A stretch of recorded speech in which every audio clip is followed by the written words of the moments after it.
দর্শক আপনাদের সবাইকে শুভেচ্ছা আমন্ত্রণ জানাচ্ছি প্রথম আলোর এখনকার আয়োজনে। আপনারা এরই মধ্যে জানেন রাজধানীর এভার কেয়ার হাসপাতালে বেগম খালেদা জিয়ার চিকিৎসা চলছে।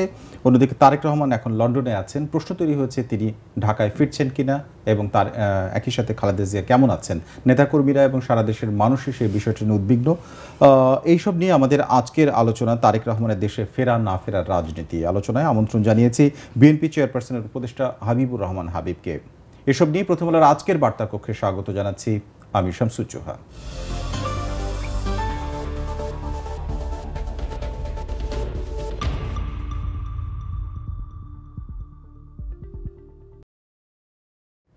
তারেক রহমানের ফেরা না ফেরার রাজনীতি বিষয়টি নিয়ে আলোচনার জন্য চলে যাচ্ছি সরাসরি অতিথির কাছে। বিএনপি চেয়ারপারসনের উপদেষ্টা হাবিবুর রহমান হাবিব, আপনাকে স্বাগত। আপনাকে ধন্যবাদ। প্রথমেই জানতে চাইব তারেক রহমানের দেশে ফেরার বিষয়ে নানা রকম কথা হচ্ছিল। তারেক রহমান নিজেও একটি ফেসবুকে এই প্রথমবারের মতো আমরা তার মুখ খুলতে দেখলাম, তিনি স্ট্যাটাস দিয়েছেন। আজকে উপদেষ্টা তৌহিদ হোসেন তিনি বলেছেন তারেক রহমান দেশে আসতে চাইলে সরকারের পক্ষ থেকে কোনো বাধা নেই এবং একদিনেই ট্রাভেল পাস দেওয়া সম্ভব, তিনি এটি বলেছেন। এর আগে এই বিষয়টি নিয়ে প্রেস সচিবও কথা বলেছিলেন, তিনিও সরকারের দিক থেকে কোনো বাধা না থাকার কথা বলেছেন। প্রশ্ন হচ্ছে বিএনপি এবং তারেক রহমানের বিবেচনার উপরেই আসলে বিএনপির উপরে এবং একই সাথে তারেক রহমানের উপরেই সরকার এটা ছেড়ে দিলেন কিনা, বা আপনারা কি ভাবছেন? আপনাকে ধন্যবাদ। আপনার মাধ্যমে দর্শক শ্রোতাদেরকে আমার সশ্রদ্ধ সালাম। এখানে উনি নিজেই বলেছেন, কেউ যদি বলতো উনি আসতে দেরি হবে বা এই মাসে আসছে, সালাউদ্দিন সাহেব বলেছিলেন যে এই মাসেই আসবেন, নভেম্বরেই আসবেন, তো সেটা উনিই বলেছিলেন।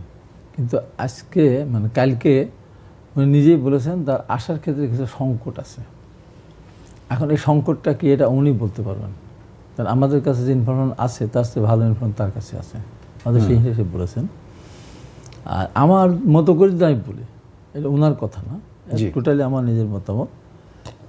আসার ক্ষেত্রে কিছুটা সংকট আছে আমি মনে করি এই কারণে যে আমাদের দেশটা কিন্তু এখনও টোটালি অস্থিতিশীল অবস্থায় আছে। পৃথিবীর কোনো দিন কোনো দেশে কোনো সরকার পরিবর্তন হওয়ার সঙ্গে সঙ্গে পার্শ্ববর্তী দেশ এই পতিত সরকারকে এইভাবে শেল্টার দেয় এবং যে সরকার ক্ষমতা থাকে তাদেরকে একেবারে অসহযোগিতা করে। পৃথিবীর ইতিহাস এটা নেই, এটা কিন্তু প্রথম। দ্বিতীয়ত সাবেক সরকারের প্রধানমন্ত্রী উনি পালিয়ে গেছেন, উনি পদত্যাগ করে যাননি এবং ওই সরকারের মন্ত্রী এমপি নেতা অধিকাংশ কিন্তু ভারতে অবস্থান করতেছে। ভারত সরকার কিন্তু তাকে আশ্রয় দিয়েছে এবং ওখান থেকে তার বিভিন্ন সব বক্তব্য বিবৃতিও যখন আসে সেটাকে কেন্দ্র করে আওয়ামী লীগ কিন্তু বিপদের সম্মুখীন পড়ে নেতাকর্মীরা এক এক সময় এক এক কারণে। এখন ভারত সরকারের পক্ষ থেকে অনেক সময় বিভিন্ন সরকারের এটা না হলেও বক্তব্য না হলেও বিভিন্ন পত্রপত্রিকা বিভিন্নভাবে বলার চেষ্টা করে যে হাসিনাকে, শেখ হাসিনাকে, সাবেক প্রধানমন্ত্রীকে আমরা বাংলাদেশে দিয়ে আসবো, আইনের হাতে তুলে না, বাংলাদেশ সরকারের হাতে তুলে দেয় না, তারা তাদের মতো করে তারা দিয়ে যাবে। তার মানে কি? তার মানে তাদের মনের ভিতরে এখনও আছে যদি অবাস্তব যে আওয়ামী লীগ সেখানে তাদের এমপিরা সবাই আছে এবং নিরঙ্কুশ সংখ্যাগরিষ্ঠতা ছিল তাদের। ওখানে বসেই একটা বিদেশি অনুষ্ঠানে প্রবাসী সরকার গঠন করে না, ঠিক তেমনিভাবে যদি এখন প্রবাসী সরকার গঠন করে, এর ভারত সরকার সম্পূর্ণভাবে সমর্থন দিয়ে যাচ্ছে, তাহলে দেশটা কিন্তু এখনও আমরা কিন্তু নিরাপদ না। জনাব হাবিবুর রহমান হাবিব, আমার প্রশ্নটা হচ্ছে তারেক রহমানের দেশে ফেরা, এটি আগে থেকে আলোচনায় ছিল। আপনি জানেন যখন নির্বাচনের যে কোনো ইস্যু আসলে আসন মনোনয়ন বা অন্যান্য রাজনৈতিক বিষয় বিবেচনার ক্ষেত্রেই তারেক রহমান দেশে আসতে এখন বাধাকে এই আলোচনাটা ছিল। তারপরে খালেদা জিয়ার অসুস্থতায় এই প্রশ্নটা সাধারণ মানুষের মধ্যে আরও বেশি তৈরি হয়েছে। আপনি যেটি বলছিলেন সেটি একটি বাস্তবতা, সেটি হচ্ছে অন্য একটা দিকের আরেকটি দেশের, কিন্তু উনি তো আসবেন বাংলাদেশে এবং এই নিরাপত্তা দেওয়ার ক্ষেত্রে তার নিরাপত্তাটা বড় ইস্যু হয়ে দাঁড়াচ্ছে কিনা। কারণ এখন যে সরকার আছে সেই সরকার তো আপনাদেরই মানে যথেষ্ট গুরুত্ব দেন নানা বিষয়ে, এমনকি তারেক রহমানের সাথে বৈঠক করে নির্বাচনের তারিখ ঠিক করেছেন। কাজে তার নিরাপত্তার ক্ষেত্রে এই সরকার আন্তরিক নয় এরকম ভাবাও তো যায় না। সরকার আন্তরিক নয় তা বলছি না, জি, কিন্তু এই সরকারকে সরকার দ্বারাকে নিয়ন্ত্রিত ফ্যাক্টর আছে কতগুলো, সেই ফ্যাক্টর কি সরকার দ্বারা নিয়ন্ত্রিত? সেই ফ্যাক্টর এখনও কিন্তু বাইরের দ্বারা নিয়ন্ত্রিত বলে আমি অনেকখানি মনে করি। তা না হলে আপনার যেটা বাস্তব। আমাদের প্রায় 600 কতজন বন্দী ছিল, জি, তারা কোথায় গেল? তারা কি এখনই কি ওখানে অবস্থান করছে? আমার তো মনে হয় না। এই সরকারকে সেগুলিকে ঠেকাতে পেরেছে? সেগুলিকে কারাগার নিতে পেরেছে? সরকারের হাতে তুলে দিয়েছে? তা তো দেয়নি। তো এই জন্য নানান সংকট এখানে আছে। সরকার মহা সংকটের মধ্য দিয়েই দিন পার করতেছে তারা। দেখেন সরকারের টোটাল নিয়ন্ত্রণ কিন্তু সব কিছুর উপর নেই। এখন তারেক রহমানকে আসতে হলে সরকারের পক্ষ থেকে বাধা নেই বলছেন। সরকার এটাও বলতে হবে যে তারেক রহমানকে সুরক্ষা দেওয়ার দায়িত্ব আমাদের। কারণ তারেক রহমান আমাদের এই দেশের জাতীয়তাবাদী শক্তির একমাত্র প্রতিনিধিত্ব করে বলে মনে করি। দুইজন তারেক রহমান নেই, একজন তারেক রহমান আছে। সেই প্রদীপটা নিভে যাক, আমরা কিন্তু কোনোভাবেই চাবো না। জাতীয় আন্তর্জাতিক ষড়যন্ত্র এখানে আছে, দেশের মধ্যে ষড়যন্ত্র আছে। দেশের মধ্যেও কেউ কেউ মনে করছে, কোনো কোনো দল মনে করছে তারেক রহমান বাধা আমাদের রাষ্ট্রের মধ্যে যাওয়ার ক্ষেত্রে। সেই ষড়যন্ত্র একটা আছে, আন্তর্জাতিক ষড়যন্ত্র আছে। এবং তারেক রহমান জাতীয় শক্তির প্রতিনিধিত্ব করলে বাংলাদেশ কিন্তু সোজা হয়ে দাঁড়াবে, মাথা উঁচু করে, মাজা শক্ত করে। যেমন শহীদ রাষ্ট্রপতি জিয়া রহমান দাঁড়িয়েছিলেন বলেই কিন্তু তাকে কিন্তু আপনি যেটি বলছিলেন যে তারেক রহমান দেশে আসলে এবং তার উপস্থিতিতে অনেকেই মনে করতে পারে, অন্য দল মনে করতে পারে যে নির্বাচনে তাদের জন্য বড় বাধা। এই মুহূর্তে আওয়ামী লীগ মাঠে নেই, নির্বাচনের মাঠে নেই, এবং এবারে নির্বাচনে অংশগ্রহণের বিষয়ও তাদেরটা নেই। তাহলে ধরে নেয় যে একসময়ের জোটসঙ্গী জামায়াত ইসলাম হচ্ছে আপনাদের প্রতিদ্বন্দ্বী, এবং তারা সেটা মনে করছে। তারা আমাদের প্রতিদ্বন্দ্বী না, তখন তাদের সেই জনগণের ভিতরে সেই ভিত্তি তাদের নেই। কিন্তু তাদের সন্ত্রাসী কর্মকাণ্ডকে আমরা মনে করি যে একটা চক্রান্ত হতে পারে। সন্ত্রাসী কর্মকাণ্ডের মধ্যে দিয়ে তারা অস্থিরতা সৃষ্টি করতে পারে। এটা আমি মনে করি যে এটা এদিক থেকেও একটা, তারা মেন প্রতিদ্বন্দ্বী কাকে ভাবে? জাতীয় শক্তির প্রধান তো তারেক রহমান। এখন তারাও মনে করে তারেক রহমান যদি না থাকে তাহলে তাদের আর বাধা নেই। বাস্তবতা আমিও মনে করি ম্যাডাম খালেদা জিয়ার পর এই দলটাকে ঐক্যবদ্ধ রাখতে পারেন একমাত্র তারেক রহমান। কোনো কারণে আল্লাহ না করুক কোনো যদি দুর্ঘটনা ঘটে, তাহলে সেটা হয়ে যাবে আমাদের জাতির জন্য একটা দুর্ভাগ্য। তাহলে এভাবে আপনার প্রশ্ন থেকেই যদি আর একটি প্রশ্ন, আপনার উত্তর থেকে যদি প্রশ্ন করি যে জামায়াত ইসলাম যে তাদের পথের কাঁটা হিসেবে মনে করে যদি তারেক রহমানকেই টার্গেট করে, এবং সেইটার জন্য তারা যে সন্ত্রাসী কর্মকাণ্ডের কথা যেটি বলেছেন সেটি তারা করতে পারে রাজনৈতিক প্রতিদ্বন্দ্বী হিসেবে করতে পারেন, তাহলে সেটি ঠেকানোর জন্য এই সরকার যথেষ্ট নয়? না, সরকারকে দায়িত্বটা নিতে হবে বলছে। আচ্ছা, আপনারা বলেছেন তাদেরকে? না, আমরা বলিনি। সরকার যেমন আশ্বস্ত করছে যে বাধা নেই, আসতে বাধা নেই, কিন্তু তার সুরক্ষা দেওয়ার দায়িত্ব তো সরকার নিচ্ছে না। আর এই সংগঠনটি শেষ পর্যন্ত ভালো কিছু করতে পারেনি, অতীতে কোনোদিনও পারেনি, ভবিষ্যতে পারবে না। কিন্তু অপকর্ম করার ক্ষেত্রে তাদের তো জুড়ি নেই।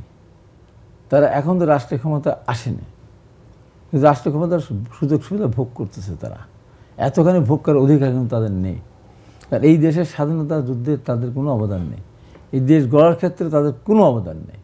আমরা যখন ধরি এরশাদ বিরোধী আন্দোলনের 9 বছর, আমি তো আহত হয়েছি, ট্রাকে তোলা ফিস্ট হয়েছে, মার খেয়ে হাসপাতাল থেকে মাসের পর মাস। সেলিম দিল্লা, রাফুল হোসনা, দীপালি শাহ, জাফর জাহান শুরু হয়েছিল সর্বশেষ জিহাদ এবং ডক্টর মিলনের রক্তদানের মধ্যে দিয়ে আমরা এরশাদকে পতন ঘটেছিলাম। এই 9 বছর আমাদের দেখান তো, একজন শিবির, একজন জামাত, একজন লোক আহত হয়েছে, একজন লোক মারা গিয়েছে, একজনও দেখাতে পারবে না। অথচ সেই সব আন্দোলনের এর সংগঠনগুলির ভিতরে তাজুল বলেন কমিউনিস্ট পার্টি, সাধারণ জাসদ, সেলিম দিল্লা বলেন ছাত্রলীগ, রাহুল বসু জাতীয় ছাত্রলীগ, অসংখ্য মানুষ মারা গিয়েছে। এবং সেই সময় শেখ হাসিনা লালদিঘির ময়দানে সমাবেশে নির্বিচারে সেদিন পুলিশ বিডিয়া গুলি চালিয়েছিল। সেই গুলিতে প্রায় 25-30 জন মানুষ মারা গিয়েছিল। লাশটা দাফন করতে দেয়নি, হিন্দু মুসলমান বৌদ্ধ খ্রিস্টানের লাশ ছিল, সেই লাশগুলো দাফন করতে দেয়নি। বলেন তাদের একটা কথা বলেন, একটা লোকের কথা বলেন তারা হতে হয়েছে। এই যে 15.5 বছর এই সরকার বিরুদ্ধে আমরা আন্দোলন করলাম, যুদ্ধ অপরাধের দায়ে তাদের নেতাদের বিচার হয়েছে, ফাঁসি হয়েছে, জেল হয়েছে, তারা মিছিল করেছে, তারা চেষ্টা করেছে। কিন্তু এই যে বিদ্যুতের দাম বৃদ্ধি, গ্যাসের দাম বৃদ্ধি, বিদ্যুতের লোডশেডিং, দ্রব্যমূল্যের ঊর্ধ্বগতি, ভোট দিতে অর্থাৎ সাধারণ মানুষের স্বার্থের জায়গায় তারা দাঁড়ান, স্বার্থের জায়গায় কোনোদিন তারা, এটা হচ্ছে রাজনৈতিক কোনোদিন জায়গা থেকে আপনারা এখনো সাধারণ মানুষ একটা ভোট চায়, দীর্ঘদিন তারা ভোট দিতে পারে নাই। এখন তারা চাচ্ছে একটা তাদের ভোটের প্রতিফলন ঘটুক। সে ভোটটা এখন তারা ছিনিয়ে নিয়ে খেলছে। একবার পিয়ার নিয়ে আসে সামনে, আবার বলে গণভোট ছাড়া ভোট দিতে দেবে না, আবার বলে যে সমস্ত বিচার কাজের সমাধান না হওয়া পর্যন্ত হবে না, আবার বলে যে সমস্ত সংস্কার না হওয়া পর্যন্ত হবে না। ভোটটা তারা করতে চায় না। এটি হলো জামাতের সঙ্গে আপনাদের বক্তব্য জামাত সম্পর্কে। আমি একটু খালেদা জিয়ার শারীরিক অবস্থার জায়গায় আসতে চাই। গতকাল পর্যন্ত এক ধরনের অস্থিরতা ছিল, পরবর্তীতে জানা গেল তিনি একটু কথা বলেছেন এবং সেটি তার ছেলের বউর সঙ্গে, সিসিইউতে যিনি চিকিৎসার সময় আছেন তার সঙ্গে কথা হয়েছে। প্রশ্ন হচ্ছে তারেক রহমান যে আসতে চান সেটিও তার স্ট্যাটাসে খানিকটা স্পষ্ট আমার মনে হয়। তিনি লিখেছেন, কোট করে পড়ছি, এমন সংকটকালে মায়ের স্নেহস্পর্শ পাবার তীব্র আকাঙ্ক্ষা যে কোনো সন্তানের মতো আমারও রয়েছে, তারেক রহমান লিখেছেন। কিন্তু অন্য আর সকলের মতো এটা বাস্তবায়নের ক্ষেত্রে আমার একক সিদ্ধান্ত গ্রহণের সুযোগ অবারিত এবং একক নিয়ন্ত্রণাধীন নয়। স্পর্শকাতর এই বিষয়টি বিস্তারিত বর্ণনার অবকাশও সীমিত। রাজনৈতিক বাস্তবতার এই পরিস্থিতি প্রত্যাশিত পর্যায়ে উপনীত হওয়া মাত্রই স্বদেশ প্রত্যাবর্তন আমার সুদীর্ঘ উদ্বিগ্ন প্রতীক্ষার অবসান ঘটবে বলেই আমার পরিবার আশাবাদী। আমি তো আপনারা এই পড়াটা আপনি পড়লেন তার স্ট্যাটাসটা, তার আগে কিন্তু এই কথাগুলি আমি বলার চেষ্টা করেছি। জি, আমি একটি জায়গা শুধু আপনাকে উল্লেখ করতে চাই, সেটি হচ্ছে বিষয়টি স্পর্শকাতর। ধরে নিলাম বিএনপি এবং এই জিয়া পরিবারের জন্য বিষয়টি স্পর্শকাতর, কিন্তু এই সিদ্ধান্ত গ্রহণের সুযোগ অবারিত একক নিয়ন্ত্রণাধীন নয়, মানে তার হাতে নাই তিনি আসবেন কিনা এই সিদ্ধান্তটা আসলে এটা কি আপনি একটু এইটা ব্যাখ্যাটা বললাম প্রথমে, ব্যাখ্যাটা উনি দিতে পারবেন। আমার কাছে যে ইনফরমেশন আছে, হাজারো ইনফরমেশন ওনার কাছে আছে, এবং আপনার কথার মধ্যে দিয়ে সরকারের যে কথাটা বলেছে আসতে কোনো বাধা নেই। সরকার কিন্তু এটাও নিশ্চিত করেন নাই যে তারেক রহমান আসলে তার সুরক্ষা সরকার দিবে, এ কথাটা অত বলেনি। সব কিছু মিলে একটা এখানে তো একটা কিছু আছে, একটা কিন্তু কিছু আছে। এবং তারেক রহমানকে নিয়ে কিন্তু আজ 2 দিন ধরে কিছু কিছু মানে কি বলবো, যারা সবসময় দূর ধরে বেড়ায় তারা তারেক রহমানকে নিয়ে নানান কথাবার্তা বলছে। এমনও বলছে কেমন মায়ের সন্তান, মায়ের অসময় অসুস্থ সময় আসতেছে না, নানানভাবে তারা ব্যাখ্যা দেওয়ার চেষ্টা করছেন। মায়ের প্রতি তার কোনো দরদ নেই, মায়ের প্রতি সংবেদনশীল না, এরকম কথাবার্তা। কিন্তু আমি তো সাক্ষী, আমাদের যখন উনি ঘোষণা করে ডাকলেন পার্টির মহাসচিব স্থায়ী কমিটির কয়েকদিন সহ, আমাদেরকে বললেন যে যারা নমিনেশন পাবেন সবাই যোগ্য, মানে 50% করা যোগ্য, তো সবাইকে দেওয়া যাবে না, একজনকে দিতে হবে, বাদ বাকি আপনারা সিদ্ধান্ত মেনে নেবেন কিনা, দলভাগে ভোট করবেন কিনা বলে কিন্তু উনি বলেছেন যে দীর্ঘদিন আন্দোলন সংগ্রাম হয়েছে, আপনারা আন্দোলন করেছেন, জীবন দিয়েছেন, রাজপথে থেকেছেন, রিমান্ডে গিয়েছেন। আমার মা তো কম কষ্ট করে নেয়, আমার মা তো দীর্ঘদিন আপনাদের জন্যই তো কষ্টটা করছেন। মানে ওটা ওইভাবে না বললেও ওয়ানাল সরকার যখন বলেছিল যে ম্যাডাম আপনার ছোটো ছেলেকে নিয়ে আপনি গিয়ে বিদেশে আরামে থাকেন, যখন রাজি হলেন না তখন তারা বুঝেছেন যে তারেক রহমানকে দিল্লি হাতে যাবেন, তখন বললেন 2 সন্তানকে নিয়ে বিদেশে গিয়ে থাকেন, আপনি নিশ্চিন্তে জীবনযাপন করেন। ম্যাডাম খালেদা জিয়া বলেছিলেন যে আমি যাব না। তখন কি বলেছিল, আপনি যাবেন না, আপনার সন্তানদের উপর এমন নির্যাতন আমরা চালাবো যে মা হয়ে আপনি সহ্য করতে পারবেন না, সেদিন আপনি বুঝবেন যে আমাদের কথা না শোনার আপনার পরিণতিটা কি।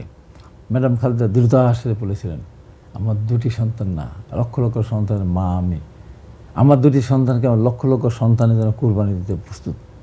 তাই ওয়ানাল সরকার তাদের 2 ভাইয়ের উপরে নির্মম নির্যাতন চালিয়েছিল, সেই তার এখনও ক্ষত কোনো শেষ হয় নাই। আরাফাত রহমান কোকো আমাদের মাঝ থেকে ওখানে চলে গিয়েছেন। তারপরে ম্যাডাম খালেদা জিয়া কোনো দেশের মানুষের জন্য, দেশের গণতন্ত্রের জন্য সে দেশ ছেড়ে যান নাই, সন্তানদেরকে নিয়ে গিয়ে আরাম থাকতে চান নাই। সেই ম্যাডাম খালেদা জিয়া তার সন্তান তারেক রহমান সে দেশে আসার জন্য তো অত্যন্ত উদ্গ্রীব হয়ে আছেন। কিন্তু বাস্তবতা আমাকে যদি আপনি বলেন, আমি কিন্তু তারেক রহমানকে দেশে আসলে সবচেয়ে ভালো বলে আমি মনে করি। তারপরেও আমি কিন্তু বলবো একটা নিশ্চয়তা না ছাড়া বলবো যে হায়াত মতো আল্লাহর হাতে। মোটা দাগে 2টো জিনিস আসে, সেটি হচ্ছে এটা আমি বলবো আমি নিজে যেহেতু উনি বলেছেন যে কিছু ক্ষেত্রে বাধা আছে, সেহেতু অন্য যে যাই বলুক না কেন আমি বলব উনি সঠিক কথাই বলেছেন। নিশ্চয়ই ওনার কাছে এমন কোনো ইনফরমেশন আছে যে কারণে উনি কথা বলেছেন। এইটা নিয়ে ওনাকে দোষারোপ করা মায়ের প্রতি দরদ নাই এই কথা বলার কোনো সুযোগ নাই। কারণ আমরা ব্যাখ্যাটাই সামনে আনার চেষ্টা করছি। একটি হলো যে 5ই আগস্টের আগের ক্ষেত্রে বাস্তবতা নিয়ে কেউই প্রশ্ন তোলে না। 5ই আগস্টের পরে অনেকে প্রত্যাশা করেছিলেন তারেক রহমান ফিরবেন। এটার মধ্যে আমার মনে হয় যে বিএনপির অনেকেরও চাওয়াই ছিল, এটি ভালো ছিল। আর এখনকার যে বাস্তবতা সেটা হচ্ছে খালেদা জিয়ার অসুস্থতার জন্য এই বাস্তবতাটা সামনে এসেছে। আমি 5ই আগস্টের আগে আমার প্রশ্ন একটা লাইনে, যদি এটাকে শুধুমাত্র নিরাপত্তাজনিত বিষয়টাই আসলে বড় বাধা হয়ে দাঁড়াচ্ছে কিনা, এটাই প্রশ্ন। না, এখন তো নিরাপত্তার বিষয়টা আছেই তো। আমি 5ই আগস্টের আগে সব মানুষ যদি বলতো তারেক রহমান দেশে আসা উচিত, আমি বলতাম যে না, বলেন একটা তো প্রদীপ এক ঝড়ে সবাই সেটা আমি বলেছি। তারপর এখন তারপরে যেটা ছিল, উনি যদি পরপরে ওই দিনই চলে আসতেন বা 5 দিন পরে চলে আসতেন, কিন্তু তখন আবার আসলে উনি তো আইন মেনে চলতে চেয়েছেন যে আমি যাব, জেলখানে আমাকে নেবেন না সরকার, আবার যদি নেয় একটা সেন্টিমেন্ট তৈরি হবে। সেই জন্য উনি জামিনগুলি হওয়ার পরে বা মামলাগুলি শেষ হওয়ার পর উনি আসতে চেয়েছিলেন, এরকম একটা সম্ভাবনা ছিল। আস্তে আস্তে সেগুলো শেষ হয়ে গেছে। তারপরে নানান অবস্থার মধ্যে দিয়ে আমরা করেছিলাম, তফসিল ঘোষণাটা হলে আসবেন, তার তফসিল ঘোষণা এখন তো হয়নি। মাঝখান থেকে ম্যাডাম অসুস্থ হয়ে গেছে। এখন এই মুহূর্তে উনি আসলেন না বা আসতেছেন না, এইটাকে কেন্দ্র করে অনেকে মায়ের প্রতি কিন্তু দরদ নেই। আমি নিজের চোখে দেখেছি, যখন উনি কথা করে বলতে বললেন আমার মা তো কষ্ট করছে, মা তো জেল কেটেছে, দেশ ছেড়ে চলে যায়নি, আপনাদের ফেলে চলে যায়নি, বলতে বলতে কিন্তু ওনার চোখ দিয়ে অস্ত্র নির্গত হয়েছে। আপনার কি আমরা যারা ছিলাম প্রত্যেকেই আমরা কেউ চোখের পানি কিন্তু ধরে রাখতে পারিনি। বিএনপির পক্ষ থেকে মায়ের প্রতি কত দরদ, মায়ের প্রতি কত সম্মানবোধ, এটি তো স্বাভাবিক। এখন বিএনপির পক্ষ থেকে যেটি আজকে করা হলো, ডিসেম্বর মাসের যে কর্মসূচি ছিল সেই কর্মসূচি স্থগিত করা হচ্ছে খালেদা জিয়ার অসুস্থতার বিষয়টি বলে।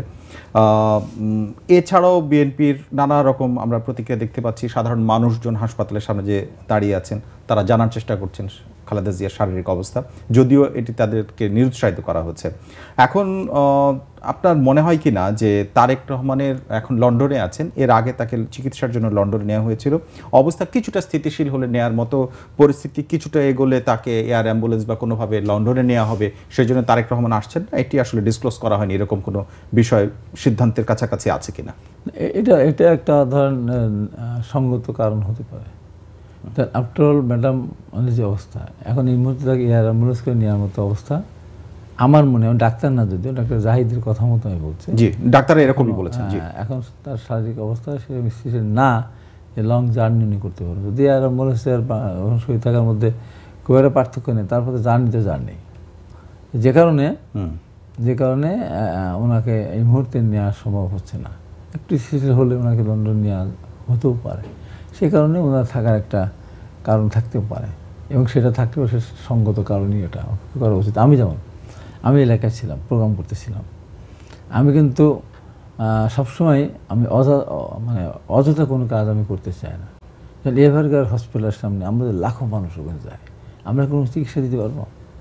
আমার সেন্টিমেন্ট বোঝানোর জন্য, ম্যাডাম খালেদা জিয়ার প্রতি আমার দরদ আছে, এইটা দেখানোর জন্য টেলিভিশনে বা মিডিয়াতে আমার ছবিটা দেখানোর জন্য আমি ভিড় করে অযথা আমি চেষ্টা করি না কোনো সময়। যখন আপনারা জানেন যে আমি একমাত্র নেতা বা কর্মী, ম্যাডাম খালেদা জিয়াকে যখন লিভারকেয়ার হসপিটালে নেওয়া হতো বাসা থেকে, শত না হাজার মানুষ কিন্তু যেতেন, ওনার সামনে যেতেন, সালাম দিতেন, উনি কথাও দু একজন বলতেন। আমি একমাত্র ব্যক্তি কোনোদিন যাইনি। কেন যাই জানেন? আমি কারাবন্দি বেগম খালেদা, বিনা কারণে কারাবন্দি বেগম খালেদা জিয়ার সামনে তার চেহারা আমি দেখতে চাইনি, যে কারণে আমি দূর থেকে প্রতিদিন 5 ওয়াক্ত নামাজ পড়ে আল্লাহর কাছে দোয়া করতে, হে আল্লাহ, আমি ম্যাডাম খালেদা জিয়াকে কারামুক্ত অবস্থায় দেখতে চাই। সেই ব্যবস্থা আপনি কীভাবে করবেন আমি জানি না। এবং ঠিক তেমনি আমি 6 তারিখে মুক্ত হয়েছেন, 5 তারিখে সরকার বিদায় পালিয়ে গেছে, 6 তারিখে যখন উনি মুক্ত হলেন, আমি ম্যাডাম খালেদা জিয়ার সাথে দেখা করেছি 6 তারিখে। আমাকে বারবার চেয়ারম্যানের পক্ষ থেকে আসুজান রিপন হাবিবুলকে সোহেল এনে যেতে বলেছিল এলাকায়। আমি বলছি না, ম্যাডামটা দেখা না করে আমি যাবো না, যেহেতু কোনোদিন তার সামনে আমি যাই না, সরাসরি দেখা করবো। ডাক্তার জাহিদকে ফোন করলাম, উনি অত্যন্ত আমার সাথে ঘনিষ্ঠ সম্পর্ক, ভালো মানুষ, তো উনি আমাকে বললেন হবে আসেন। তো আমি গেলাম, আমি দেখা করেছি, দেখা করে আমার তার কথা তার জিজ্ঞাসা করেছি, আমার অনেকগুলি কথা ছিল, সেই কথাগুলো উনি শুনলেন, উনি নিজেই বলে হ্যাঁ আমি যে কারাগারে গেলাম, যে ওনার জেল দিয়েছিলেন তার বিরুদ্ধে বক্তব্য দেওয়ার কারণে, সেটা যখন আদালত বলেছিলেন যে আপনি শপথ বাক্য করেন, এই কথাগুলো বলেছেন কেন? আমি বলছি না, আমি বলেছি, শপথ বাক্য উচ্চারণ করে আমি বলছি, আমি এই কথাগুলো বলেছি। আবারও আমি ঘোষণা করছি, এই ধরনের সাজা দেশনেত্রী বেগম খালেদা জিয়া, তারেক রহমান এবং ডক্টর জুবাইর রহমান বিরুদ্ধে দেয়, যে বিচারে তার বিরুদ্ধে কথা বলতেই থাকবো 100 বছর জেল হলেও আমি পরোয়া করি না। এটাও ম্যাডাম যে জেনেছিলেন, শুনেছিলেন, সে কথাটা আমাকে উনি বলেছেন। এবং দেখেন আমার সবচেয়ে সম্পৃক্ততা এবং আপনি ওনার সরাসরি একসঙ্গে কাজ করেছেন, নানা রকম স্মৃতি থাকবে। দেখা গিয়ে আমি বললাম যে ম্যাডাম আমি কিন্তু কোনোদিন আসিনি। এখন তার সামনে গিয়ে আমি বলতেছি আমি কিন্তু এবারকার সামনে আসিনি। উনি কত মহৎ, উনি বলতে পারতেন, অসন্তুষ্ট হতে পারতেন না, উনি কিন্তু অসন্তুষ্ট হন না। আমি একটু অন্য একটা প্রসঙ্গে আসতে চাই, সেটি হচ্ছে যে এই সময় খালেদা জিয়া অসুস্থ হলেন, ঠিক তখন থেকে নির্বাচনের ডামাডোল এবং বিএনপিও রাজনৈতিক অনেক প্রস্তুতির মধ্যে আছে, আপনারা নিজেরাও প্রচারণার মধ্যে আছেন। ঠিক এই সময় বিএনপির বিভিন্ন জায়গায় আন্তঃকোন্দল অনেকটা লক্ষ্য করা গেল, বিশেষ করে যারা এইবারের নমিনেশন পান নাই তাদের মধ্যে অনেকে নমিনেশন পরিবর্তনের জন্য স্লোগান হয়েছে, মিছিল হয়েছে, কেউ কেউ পরিবর্তনের জন্য বলছেন, কোনো জায়গাতে এখনো নির্ধারিত হয়নি অন্তত 63টি আসনে। এখন সেটি আসলে নিয়ন্ত্রণের বাইরে খানিকটা চলে গেছে, বা অন্য দলগুলো যে সমস্ত সমালোচনা করছে তাতে খানিকটা সেরকম ইঙ্গিত থাকছে, আপনি সেটার জবাবে কি বলবেন? না, 63টার ব্যাপারে ওটা আমাদের এখানে জোটের কিছু নেতৃত্ব অন্তর্ভুক্ত হবেন, জি, তারপরে আরও কিছু সিদ্ধান্ত, যেমন আমাদের পাবনা 5টা আসন, 4টা আসন আজকে থেকে 3 মাস আগে আমি জেলা বন্ধু আহ্বায়ক হিসাবে আমাকে উনি জিজ্ঞাসা করেছিলেন কাকে মনোনয়ন দিলে সেটা মানে ওই প্রার্থীগুলির মধ্যে সবচেয়ে ভালো কারা কারা, আমার কাছাকাছি সবাই, তার ভিতরে সবচেয়ে ভালো আমি একবার পার্টিকুলার নামগুলি বলেছিলাম। বলার পর দেখেন পাবনা 2-এর প্রার্থী হাসান জাভেদ তুহিনকে 3-এ নিয়ে গেল, জি, সেখানে ওখানে যারা আছে এক্স এমপি বা উপজেলা আছে তারা মানতে চাচ্ছে না, কিন্তু সাধারণ যারা কর্মী, যারা অন্য অঙ্গ সংগঠন ও সাধারণ মানুষ মেনে নিয়েছে না। আমি সারা দেশের কথাই বলছি, ওইটা বলেই বলছি যে মানতে চাচ্ছে না। পাবনা একে এখনো প্রার্থী দেওয়া হয়নি, সিদ্ধান্ত হয়নি কাকে দিবে, আমরা চিন্তা ভাবনা করছি, আমার বেটার একজন প্রার্থী আমরা খুঁজতেছি। আমি তো পাবনা জেলা বন্ধুর আহ্বায়ক, দীর্ঘদিন আমি কাজ করেছি, আমার কাজের সাথে তুলনা অনেকেরই হবে না। আমার কোনো প্রার্থী পরিবর্তন চাচ্ছে, একেবারে একটা পুরো বিএনপির সাবেক সাধারণ সম্পাদক, আমি কোথায় সে কোথায়, আমার ওখানে সাবেক এমপি, আজকে 14 বছর তার কোনো খবর নেই। কিন্তু এটা ইঙ্গিত করে না যে বিএনপির মধ্যে আসলে ঐক্যের কিছু সমস্যা তৈরি হচ্ছে। আমি বলি 14 বছর খবর ছিল না। আমি আমাকে যখন বলা হলো, দেওয়ার পর আমি তার কাছে গিয়েছিলাম, কথাবার্তা হলো, উনি কাজ করবেন, তা উনিও প্রার্থী পরিবর্তন চাচ্ছেন। চাইতেই পারে, কিন্তু তারপরে যদিও সেন্ট্রাল নেতা হিসেবে চাওয়া উচিত না, দলের সিদ্ধান্ত দল তো হিসাব নিকাশ করেই বলেছেন, এবং আমরা কিন্তু এখানে স্বীকার করে গিয়েছি যে আপনারা যোগ্য, কম বেশি আপনারা যোগ্য। তারপর দল যদি সিদ্ধান্ত দিয়ে দেয় তখন কিন্তু আপনি সেটা মেনে নেবেন কিনা বলেন, আমরা কিন্তু স্বীকার করেছি মেনে নেব। তারপর অনেকে মানতে চাচ্ছেন না, এটা তাদের জন্য দুর্ভাগ্যজনক। তারা কথা দিয়েছে, অথচ কথা তারা, এবং আমার সাথে যারা আমার ওখানে তারাও দিয়েছে, সমর্থন দিয়েছে, পরবর্তী সময় তারা কিছু হয়তো তাদের লোকজনের এইতে পড়ে পাল্লায় পড়ে তারা হয়তো প্রার্থী পরিবর্তন চাচ্ছেন। তো শেষমেশ যখন তফসিল ঘোষণা হবে, নতুন পর জমা দেবো, তো তাদের অনেক চাহিদা আছে, কেউ কেউ হয়তো এটাকে বার্গেনিং ইস্যু হিসেবে ধরে এটাকে হয়তো তারা কোনো পদ পদবি বা ভবিষ্যতে অন্য কোনো পোস্ট বা অন্য কোনো জায়গা তারা তাদের একটা দাবির মধ্যে থাকতে পারে, সেটাই হতে পারে। আমি শেষ মুহূর্ত পর্যন্ত তখন হয়ে যাবে, মানে আমরা নমিনেশন পরে যখন জমা দিয়ে দেবো তখন কিন্তু এই সমস্ত যারা আছে তারা কিন্তু আর ওই জায়গায় থাকবে না। এখন সবাই এখানে হচ্ছে বিএনপির এই যে আন্তঃকোন্দল বলেন বা এমনি পরবর্তীতে ঠিক হয়ে যাবে যাই বলেন, এই বিষয়টি এবং তারেক রহমানের না ফেরা নিয়ে আপনাদের এই মুহূর্তে প্রতিদ্বন্দ্বী বলেন আর যেটাই বলেন এককালের জোটের সঙ্গে জামাতের যে বক্তব্যগুলো সেটি এক ধরনের ইঙ্গিত করছে বিএনপির এই বিএনপির ভেতরের যে দাবিগুলো, সেই দাবিগুলোকে তার অনৈক্য এবং চাঁদাবাজির অভিযোগ এগুলো তারা এনেছেন। এবং আজকে আরও একটি জিনিস দেখলাম, এটিএম আজহার জামাতের নেতা নায়েবে আমির, তিনি বলছেন যে তারেক রহমানকে ইঙ্গিত করে বলেছেন যে দুকুল হারানোর ভয়ে অনেক নেতাই এখন দেশে আসার সাহস পাচ্ছেন না, এই ধরনের কথা বলেছেন। তো এইগুলোর আসলে জবাবটা কি, তারা আসলে কিছুটা কনফিডেন্ট হয়ে এই সমস্ত কথা বলছেন নাকি কেবলই বলার জন্য? না, এদের ব্যাপারে আমি বলি, এদের তো এই দেশের স্বাধীনতার তো অবদান নেই, আমি তো কথা বল এদের নেই, এরা বিএনপির পেটের মধ্যেই ছিল, ফ্যাসিস্ট বিরুদ্ধে আন্দোলনের সময় বিএনপির পেটের মধ্যে গিয়ে রেখেছে। এখন তার অনেক কথা বলছে, আজকে না হয় তারেক রহমানের আশা না আসা নিয়ে কথা, এমনিতে তারেক রহমানের বিরুদ্ধে অজস্র কথা বলেছে। এরা ম্যাডাম খালেদার বিরুদ্ধে কথা বলেছে, এরা শহীদ আসলে জিয়ারুর বিরুদ্ধে কথা বলেছে। আজকে যে কথা বলছে, আমি তো পাবনার মানুষ, পাবনা সদরের জামাতে একজন প্রার্থী আছেন, তার নাম ইকবাল। তার ওখানে তার আগের যে আমি ছিল, সে টোটালি তার বিরুদ্ধে মিছিল করেছে, তাকে চাঁদাবাজ বলেছে, সরাসরি বলেছে। তো আব্দুর রহিম মিছিল করেছে তার বিরুদ্ধে, চাঁদাবাজ বলেছে তাকে। আচ্ছা, এরকম। তারপরে ওখানে মৌলানা আবদুল সোবান, যিনি পাবনা এমপি ছিলেন কয়েকবার, 5টা ভাষা জানতেন, অত্যন্ত জনপ্রিয়। তার সন্তানরা তো তার সাথে নেই, তার সন্তান তার সাথে নেই। তারা যখন কথা বলে তাদের হিসাব করে না, তাদের দল তো ওই পর্যায়ে না, তারা তো একেবারে সীমিত সংখ্যক লোক, তাদের যা কর্মী যা সমর্থক তারাই ভোটার। সে বাংলাদেশ যদি আমরা টোটাল এভারেজ করে আগের হিসাব যদি দেখেন, এখন হিসাব কিছুটা পরিবর্তন হতে পারে, কিন্তু আগের হিসাব তো তাদের এত 5-7% ভিতরে ছিল না। যখন অল্প সংখ্যক লোক থাকে তাদের ভিতরে বিরোধ কম থাকে, বিরোধটা বেড়েছে। আমি একটু এবারে আসি আরেকটি বিষয়, সেটা হচ্ছে আমরা যখন, এবং তারা চাঁদাবাজি বেশি করে, ইসলামিক তার ব্যাংকে লুট করেছে, তারা টোটালি দখল করেছে। তারা আমাদেরকে চাঁদাবাজ বলে, তাদের যেখানে সুযোগ পাচ্ছে মার্কেট দখল তারা করতেছে না, ও তাদের বিরুদ্ধে কত অভিযোগ আসতেছে না। বিএনপি এখন টেম্পো স্ট্যান্ড চালায়, বাস স্ট্যান্ড চালায়, আওয়ামী লীগ ওখানে নেই, এর আগে ছিল, এখন ওরা ওখানে গিয়ে সিরিয়াল দিতে হয়। এই সমস্ত কারণে লোক লাগে। তো এমনি যে বাসের মালিকরা তারাই নির্ধারণ করে দেয় যে তোমরা এইটা থাকো, তোমরা এটা থাকো, বা তারা ওখানে যারা শ্রমিক সংগঠন তারা, এখানে তো বিএনপির কোনো নেতারা গিয়ে চালায় না। শ্রমিকদের মধ্যে কেউ কোথায় দিন শেষে 500-700 টাকা পায়, এটা কি চাঁদাবাজি হবে? সারাদিনে পরিশ্রম করে পারিশ্রমিক পায়, ও চাঁদাবাজি করে না তো। আর 2-1টা জায়গা আছে হাট বাজারের কথা বলে, হাট বাজার ডেকে না তো, কম্পিটিশনকে ডেকে নেয়।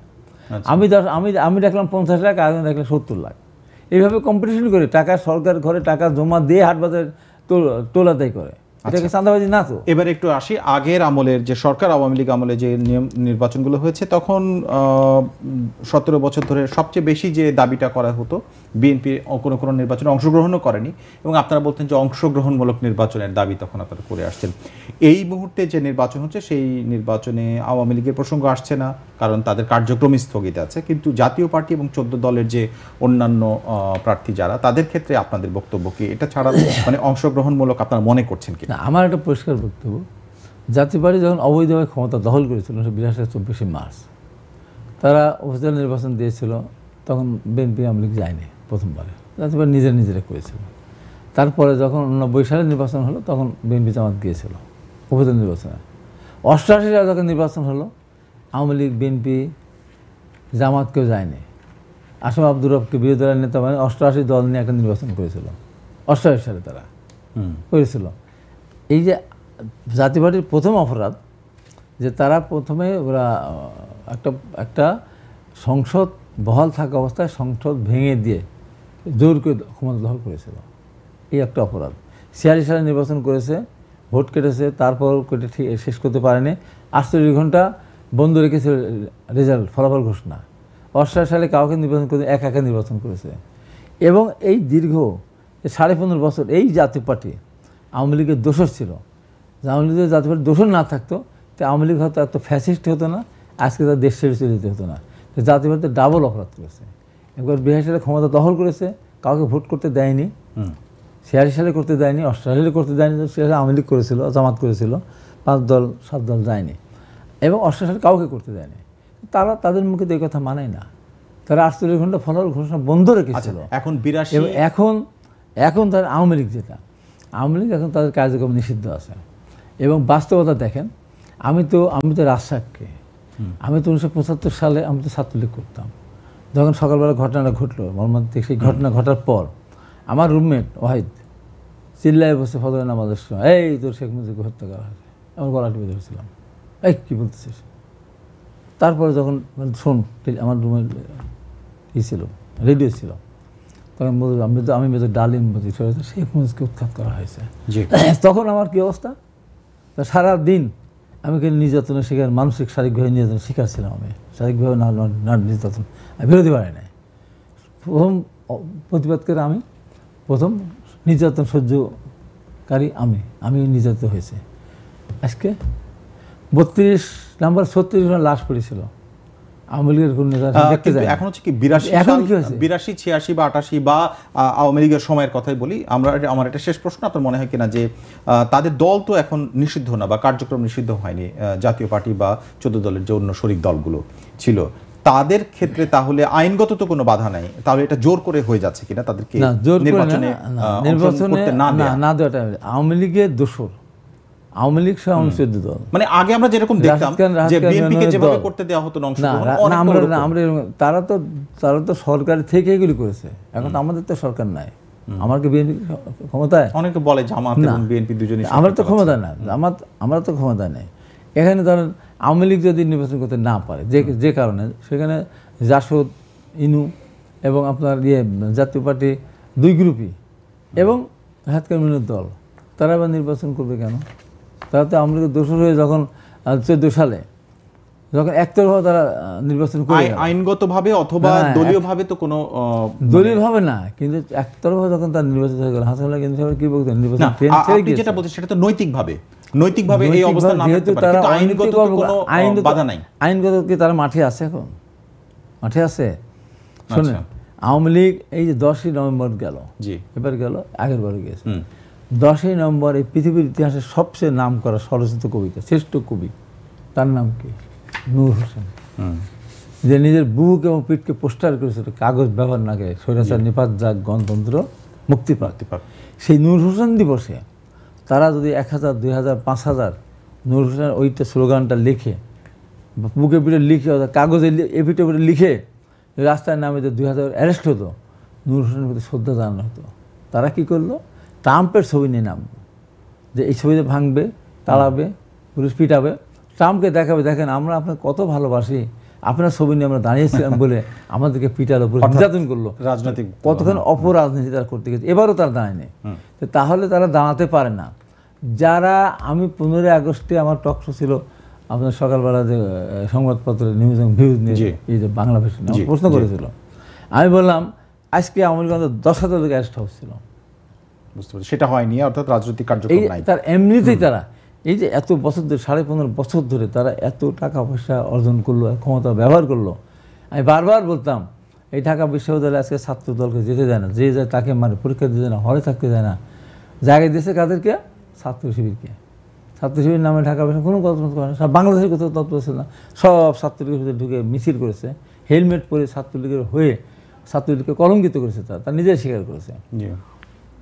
আমি বলতাম যখন তত্ত্বাবধায়ক সরকারের নির্বাচনের কথা উঠবে, যেহেতু তত্ত্বাবধায়ক সরকার অধীন নির্বাচন হবে, ছাত্রলীগ হল ছেড়ে দিবে। তো এখন দেখেন কি হলো, এত হলে এত ছেলে হাজার ছেলে নিয়ে কিছু কোন কাজে লেগেছে, ওই নৈতিকভাবে পরাজিত হয়েছে। এই জন্য বলে এখন আওয়ামী লীগের নাম নিয়ে, আওয়ামী লীগের নেতা আপনার টকশোতে রাখেন না, আমি বলেছি তো, আওয়ামী লীগ কোনো এমপি, মন্ত্রী বা নেতা, বড় নেতা যদি টকশোতে আসতে পারে, একটা এত খোলা তরবারি নিয়ে আসুক, আমি বলছি চ্যালেঞ্জ করে আসতে পারবে না। এসে যদি আসে, আগে আবার ডান হাত কাটবে, বাম হাত কাটবে, চোখ দুটো তুলে নেবে, মুখের জবান বন্ধ করে দেবে, তারপরে বলে এক কবে ঘাট শরীর থেকে ঘাট নামিয়ে দেবে। আসুক, তাও আসুক, এই জন্য বলে তাদের জোর করে না, তার নিজের নৈতিকভাবে পরাজিত হয়ে বলেই কিন্তু আসতেছে। এই দিনগুলি তাদের ফোন কল হচ্ছে যে না, আমরা আওয়ামী লীগ করি, দলকে ভালোবাসি, দল নেতাকে ভালোবাসি। কারাগারে যেতেই হতো, আমরা গেছি না, কারাগারতে বেরো আসে, আবার টকশোতে আসে, আবার ধরে নিয়ে গেছে, একাধিক প্রমাণ আমাদের আছে আর কি। সেই জন্য আমরা জোর করে কাউকে আমরা এর বাইরে রাখতে চাই না। অনেক ধন্যবাদ আপনাকে আজকে আমাদের সাথে যোগ দেওয়ার জন্য, হাবিবুর রহমান। আমার এটাই দেশনেত্রী বেগম খালেদা মহান আল্লাহ সুস্থ করে দিক। দর্শক, আমাদের সঙ্গে আজকে ছিলেন বিএনপি চেয়ারপারসনের উপদেষ্টা হাবিবুর রহমান হাবিব। আমরা তার সাথে আলোচনা করলাম রবি থেকে বৃহস্পতিবার পর্যন্ত রাজনৈতিক নানা বিষয়ের তাৎক্ষণিক বিশ্লেষণের জন্য। আমাদের সঙ্গে থাকুন প্রথম আলোর এই আয়োজন বার্তা কক্ষ, দেখুন প্রথমআলো.com, প্রথম আলোর ইউটিউব, ফেসবুক সহ সোশ্যাল মিডিয়া প্ল্যাটফর্মগুলোতে। আর যারা সঙ্গে ছিলেন আপনাদের সবাইকে ধন্যবাদ।